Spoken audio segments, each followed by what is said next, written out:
Hello guys, how is everyone doing? I hope you are all doing good and welcome back to my YouTube channel. Once again, if you are new to this channel, please welcome and of course to our new subscribers, returning subscribers, and of course shout out to all our members. Thank you so much for supporting this channel. Ayan, so pagod ka na bang mag-type sa iyong messenger? Well, sa video na ito, ituturo ko naman sa inyo kung paano naman natin i-turn on ang ating messenger voice typing gamit lang ang phone. Yes, narinig nyo yan guys. Kaya kung interesado kayo dito, samahan nyo ulit ako at ituturo ko sa inyo step by step.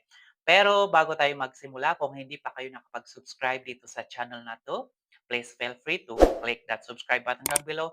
At huwag din kalimutan pindutin ang bell button para naman ma-notify kayo every time na mag-upload ako ng mga bagong tutorial videos. Ayan, so maraming salamat. So, let's get started. So, let's go!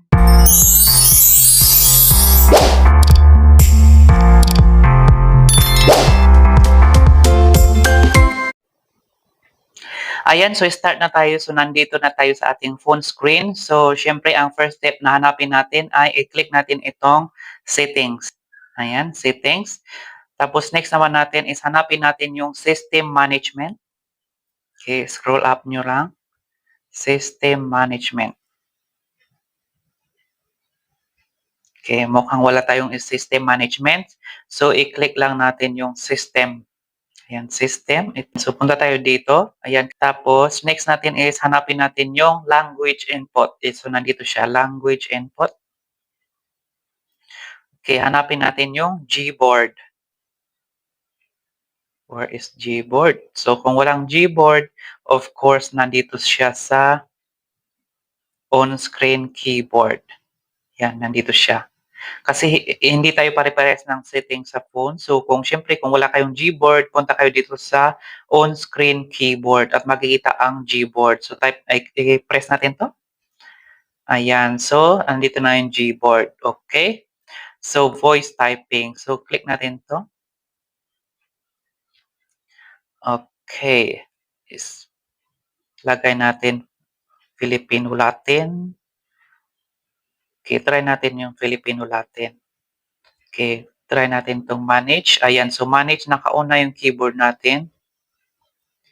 Tapos, ayan, click natin yung keyboard, typing.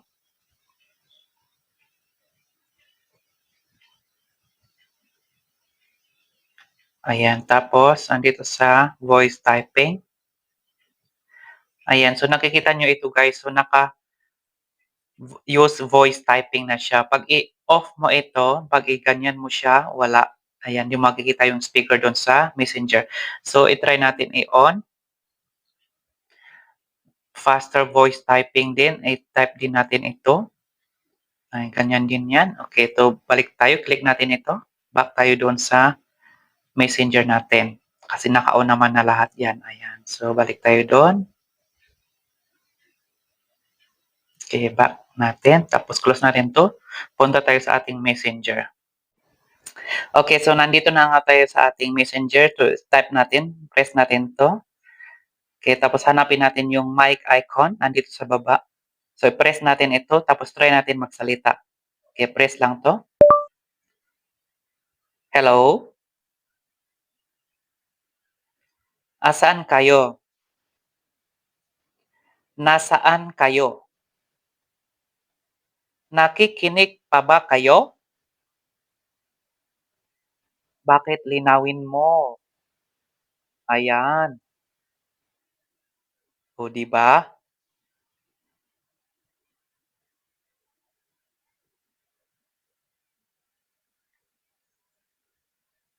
Okay, so ulitin nga natin. Ayan, sabi niya dito, magsalita ngayon.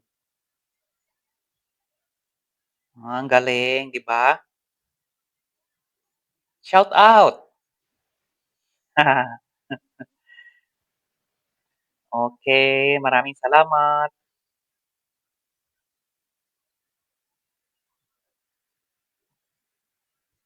O, ayan, 'di ba? So, madali lang siya hindi ka na magta-type, so magsalita ka lang. Pero hindi puwede atang mahaba at saka kailangan linawin ang boses. Kasi 'pag hindi malinaw yung boses, iba yung lumalabas.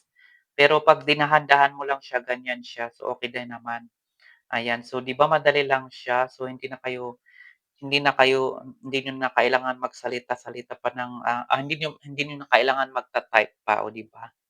Ayan, so sana i-try niyo rin 'yan. So ewan ko lang kung applicable sa lahat ng mga phone or ng mga type ng phone, 'yan. So ang gamit ko kasi is, Android. So try niyo rin kung Android, user kayo, ayan, try niyo rin ang ganito.